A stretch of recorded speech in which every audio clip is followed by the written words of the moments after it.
मनुष्य के हृदय में भय का साम्राज्य रहता है सदा। कभी संपत्ति के नाश का भय, कभी अपमान का भय, कभी अपनों से छूट जाने का भय। इसीलिए भय का होना सबको स्वाभाविक ही लगता है। क्या कभी विचार किया है, जो स्थिति अथवा वस्तु भय को जन्म देती है, क्या वहीं से वास्तव में दुख आता है? नहीं, ऐसा तो कोई नियम नहीं। और सबका अनुभव तो ये बताता है कि भय धारण करने से भविष्य के दुख का निवारण नहीं होता। भय केवल आने वाले दुख की कल्पना मात्र ही है। वास्तविकता से इसका कोई संबंध नहीं है। तो क्या ये जानते हुए भी कि भय कुछ और नहीं, केवल कल्पना मात्र ही है, इससे मुक्त होकर निर्भय बन पाना क्या बहुत कठिन है? अवश्य विचार कीजिएगा। मनुष्य के जीवन का चालक है भय। मनुष्य सदा ही भय का कारण ढूंढ देता है। जीवन में जिन मार्गों का हम चुनाव करते हैं, वो चुनाव भी हम भय के कारण ही लेते हैं। किंतु क्या ये भय वास्तविक होता है? विचार कीजिए।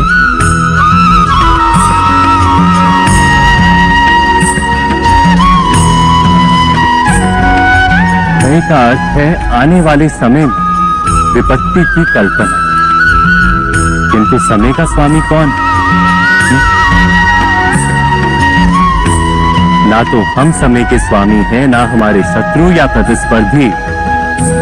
समय तो ईश्वर के अधीन चलता है।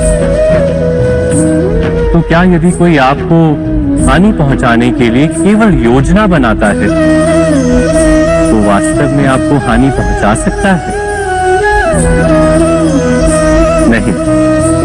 किंतु भय से भरा हुआ हृदय हमें अधिक हानि पहुंचाता है। क्या ये सत्य नहीं?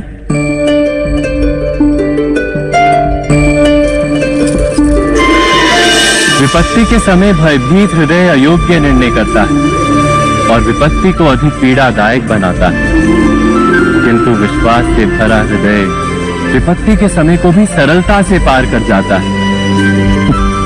अर्थात जिस कारण से मनुष्य हृदय में भय को स्थान देता है, भय ठीक उससे विपरीत कार्य करता है। क्या ये सत्य नहीं? व्यक्ति किसी और वस्तु या भाव से परिचित हो ना हो, भय और भविष्य दोनों ही व्यक्ति के मन में सदैव रहते हैं, जिनका अस्तित्व व्यक्ति के अस्तित्व पे भारी रहता है। विचित्र है ना? वह वो है जिसे आप नहीं जानते, जो अनजान है, और इसी कारण आपको भय लगता है कि ना जाने क्या होगा। भविष्य वो है जो अब तक घटा ही नहीं, तो जो घटा ही नहीं उसके विषय में चिंता क्यों? आपके हाथ में है वर्तमान। वर्तमान के कर्म सत्य मन से कीजिए और सोचिए ये कि अपने कर्मों को और कितनी श्रेष्ठता से किया जा सकता है। इसलिए आप विश्वास कीजिए, यदि वर्तमान के कर्मों को आप सत्य मन से करोगे तो भय स्वयं ही निकल जाएगा और भविष्य का फल अवश्य ही मीठा होगा। इसलिए भय और भविष्य से डरना छोड़ दीजिए, इस वर्तमान को जी। राधे राधे। जीवन का हर क्षण निर्णय का क्षण होता है। प्रत्येक पद पर दूसरे पद के विषय में कोई निर्णय करना ही पड़ता है और निर्णय अपना प्रभाव छोड़ जाता है। आज किए गए निर्णय भविष्य में सुख अथवा दुख निर्मित करते हैं, ना केवल अपने लिए, अपने परिवार के लिए भी, आने वाली पीढ़ियों के लिए भी। जब कोई दुविधा सामने आती है तो मन व्याकुल हो जाता है, अनिश्चय से भर जाता है। निर्णय का वो क्षण युद्ध बन जाता है और मन बन जाता है युद्ध भूमि। अधिकतर निर्णय हम दुविधा का उपाय करने के लिए नहीं, केवल मन को शांत करने के लिए लेते हैं। पर क्या कोई दौड़ते हुए भोजन कर सकता है? नहीं। तो क्या युद्ध से जूझता हुआ मन कोई योग्य निर्णय ले पाएगा? वास्तव में शांत मन से जब कोई निर्णय करता है तो अपने लिए सुखद भविष्य बनाता है। किंतु अपने मन को शांत करने के लिए जब कोई निर्णय करता है तो वो व्यक्ति भविष्य में अपने लिए कांटों भरा वृक्ष लगाता है। स्वयं विचार कीजिएगा।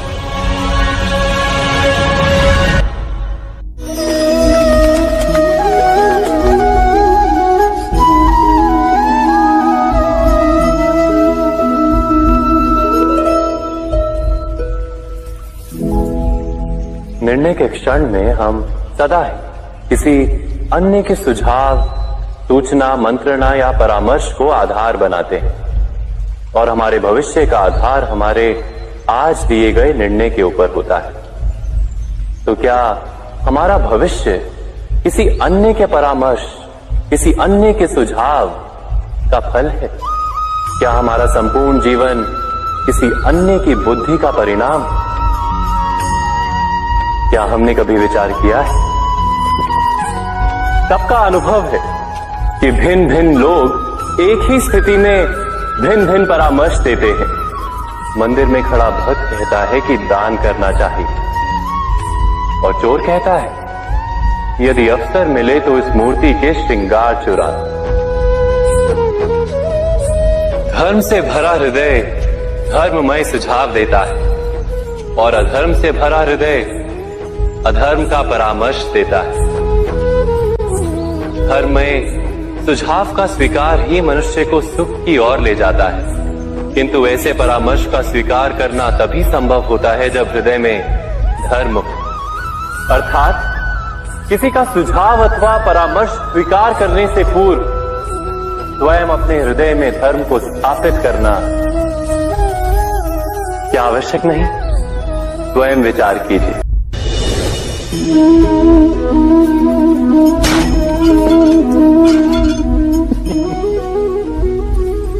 कभी कभी कोई घटना मनुष्य के जीवन की सारी योजनाओं को तोड़ देती और मनुष्य उस आघात को अपने जीवन का केंद्र मान लेता। पर क्या भविष्य मनुष्य की योजनाओं के आधार पर निर्मित होते हैं? नहीं। जिस प्रकार किसी ऊंचे पर्वत पर सर्वप्रथम चढ़ने वाला उस पर्वत की तलाई में बैठकर जो योजना बनाता है, क्या वही योजना उसे उस पर्वत की चोटी तक पहुंचाती?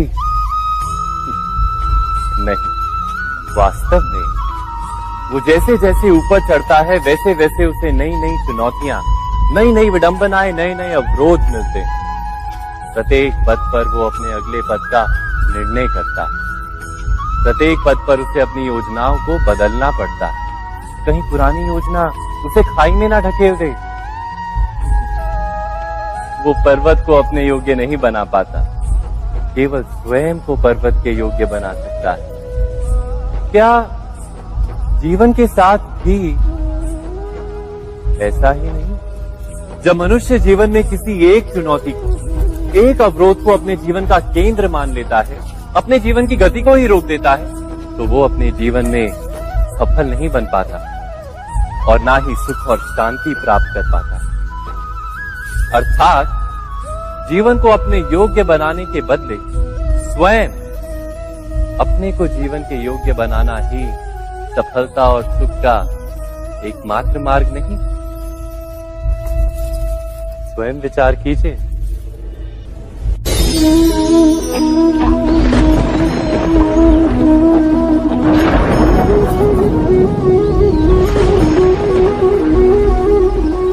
शकुनों और पूर्वाभासों के आधार पर हम भविष्य के सुख दुख की कल्पना करते हैं। भविष्य के दुख का कारण दूर करने के लिए हम आज योजना बनाते हैं। किंतु कल के संकट को आज निर्मूल करने से हमें लाभ मिलता है या हानि पहुंचती है, ये प्रश्न हम कभी नहीं करते। सत्य तो ये है कि संकट और उसका निवारण साथ जन से, व्यक्ति के लिए भी और सृष्टि के लिए भी।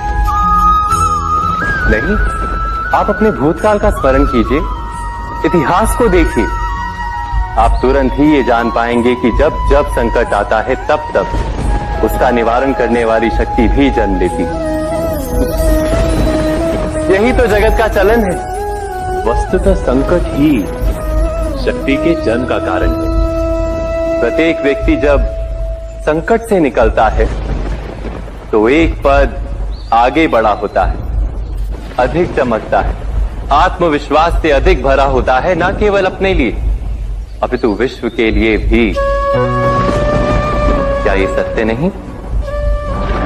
वास्तव में संकट का जन्म है एक अवसर का जन्म, अपने आप को बदलने का, अपने विचारों को ऊंचाई पर करने का अवसर, अपनी आत्मा को बलवान और ज्ञान मंडित बनाने का अवसर। जो ये कर पाता है उसे कोई संकट नहीं होता, किंतु जो ये नहीं कर पाता वो तो स्वयं एक संकट है विश्व के लिए। विचार कीजिए।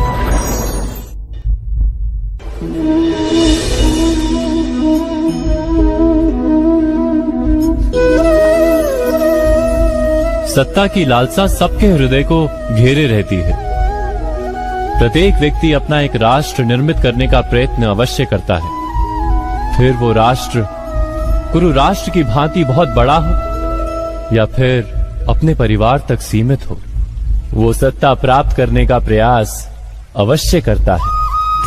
किंतु सत्ता का वास्तविक रूप क्या है? क्या हमने कभी विचार किया है? एक मनुष्य जितने अधिक लोगों के जीवन को प्रभावित कर सके, जितने अधिक लोगों के जीवन की स्वतंत्रता पर अंकुश रख सके, उतनी ही अधिक सत्ता का अनुभव करता है वो। सत्ता का वास्तविक रूप ही है अन्य के जीवन पर स्वयं का प्रभाव। किंतु क्या वास्तविक प्रभाव प्रेम, दया, करुणा और धर्म से निर्मित नहीं होता? जब भी मनुष्य कठोरता और अधर्म से सत्ता प्राप्त करने का प्रयत्न करता है, तब वो दूसरों के हृदय में विरोध अथवा विद्रोह को जन्म देता है।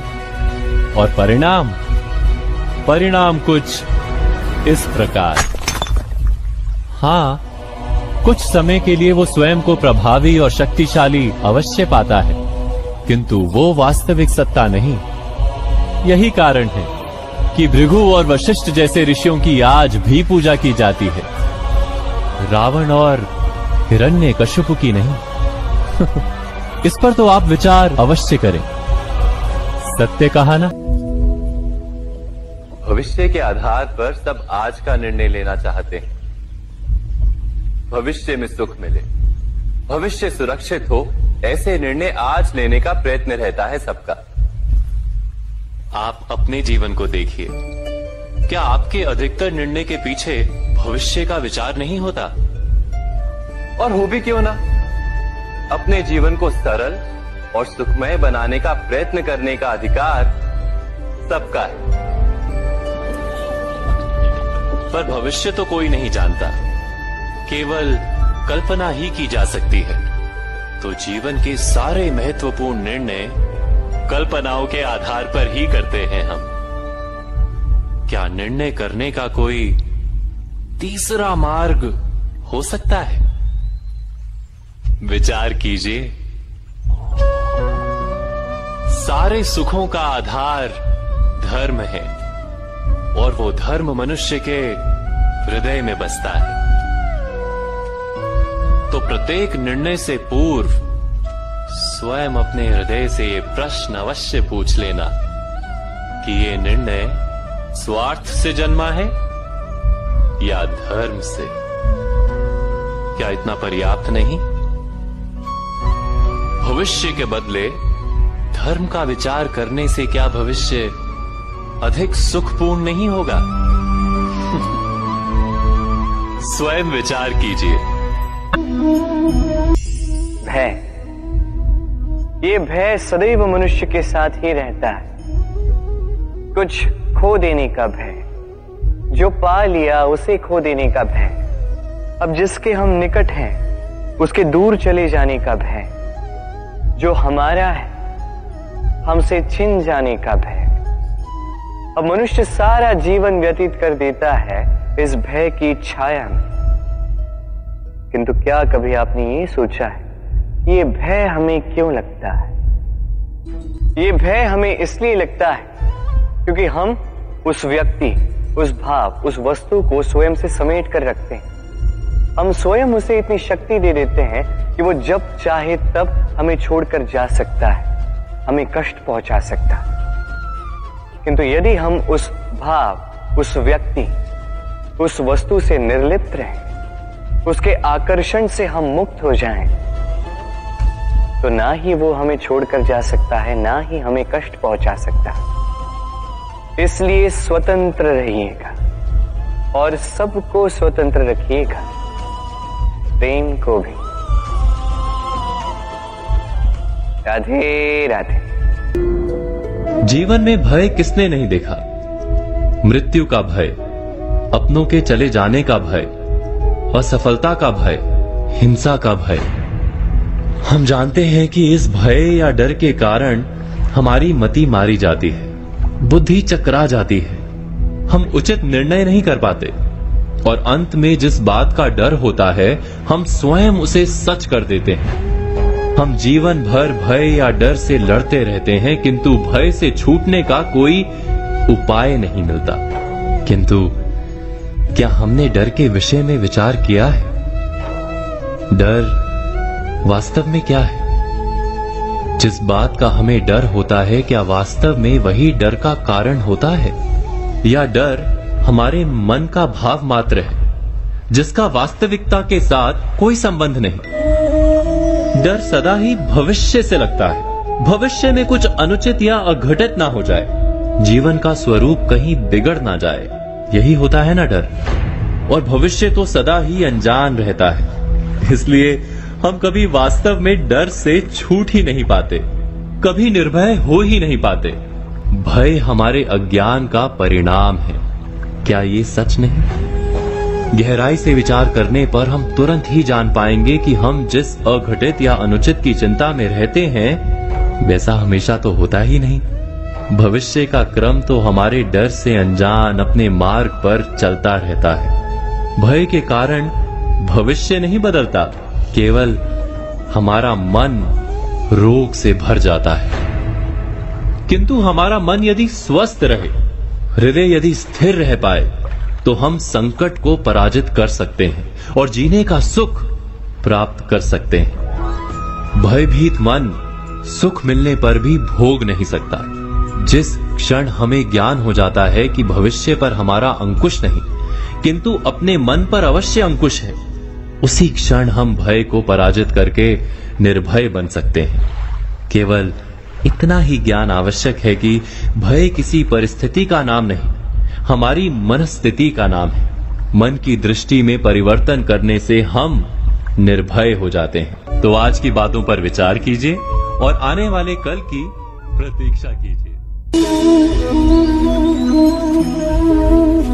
सबके जीवन में ऐसा प्रसंग अवश्य आता है कि सत्य कहने का निश्चय होता है हृदय में, किंतु मुख से सत्य निकल नहीं पाते। कोई भय मन को घेर लेता है। किसी घटना अथवा प्रसंग के बारे में बात करना या फिर स्वयं से कोई भूल हो जाए उसके बारे में कुछ बोलना, क्या ये सत्य है? नहीं, ये तो केवल तथ्य है। अर्थात जैसा हुआ था वैसा केवल बोल देना सामान्य सी बात है। किंतु कभी कभी उस तथ्य को बोलते हुए भी भय लगता है। कदाचित किसी दूसरे की भावनाओं का विचार आता है मन, दूसरे को दुख होगा ये भय भी शब्दों को रोकता है। तो ये सत्य क्या है? क्या हमने कभी विचार किया है, जब भय रहते हुए भी कोई तथ्य बोलता है तो वो सत्य कहलाता है। वास्तव में सत्य कुछ और नहीं, केवल निर्भयता का दूसरा नाम है। और निर्भय होने का कोई समय नहीं होता, क्योंकि निर्भयता आत्मा का स्वभाव है। अर्थात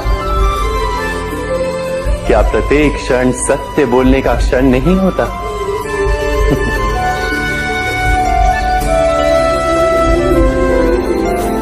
स्वयं विचार कीजिए।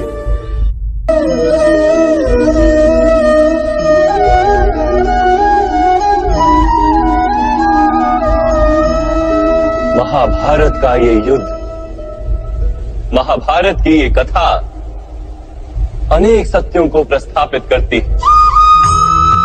महानतम सत्य ये कि अलगपन और भिन्नता ही अधर्म का मूल है, और एकात्मता ही धर्म का आधार है। कैसे? स्वयं विचार कीजिए। मनुष्य का हृदय सुख की आशाओं से, सत्ता और संपत्ति की इच्छाओं से घिरा रहता है सदा।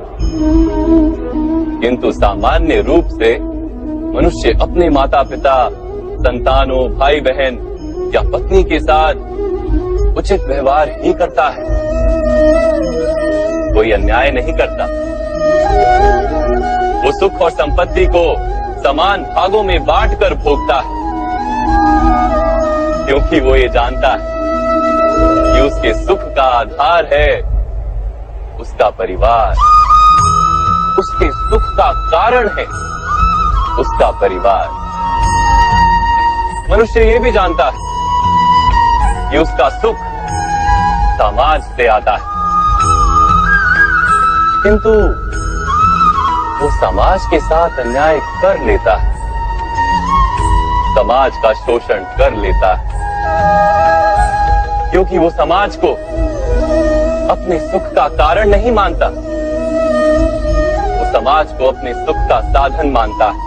भेद है तो कारण और साधन में। मनुष्य को जब ये बोध हो जाता है कि सारा संसार परमात्मा का ही रूप है, प्रत्येक जीव परमात्मा का ही अंश है, अर्थात कोई पराया नहीं, सब अपने, ये सारा संसार अपना ही है, अपना ही परिवार है, तो क्रोध का कोई कारण ही नहीं रह जाता। सारे संघर्ष, सारा वैर, सारा प्रतिशोध नष्ट हो जाता है। अंतर में परमात्मा और संसार में एकात्मता, यही धर्म का मूल सिद्धांत है। महाभारत की ये यात्रा क्रोध से बोध की यात्रा है, भिन्नता से एकात्मता की यात्रा है। भूमि पर वास करने वाली प्रजा जब तक इस महाभारत की कथा को अपने स्मरणों में जीवित रखेगी, तब तक ऐसा विध्वंस पुनः नहीं होगा। कोई भी शक्ति इसकी महत्ता का वस्त्र हरण नहीं कर पाएगी। इस यात्रा में मेरे साथ प्रवास करने वालों को मैं अभिनंदन देता हूं। उनके हृदय में धर्म का बीज कल्याण, संसार का कल्याण। ओम सहना भवतु। ईश्वर हमारा रक्षण करे। सहनो भुनक्तु। हम सब मिलकर सुख भोगे। सहवीर्यम करवावहे। एक दूसरे के लाभ प्रयास करें। तेजस्विनावधितमस्तु। हम सबका जीवन तेज से भर जाए। मां विद्विषावहे। परस्पर कोई द्वेष या ईर्ष्या ना हो।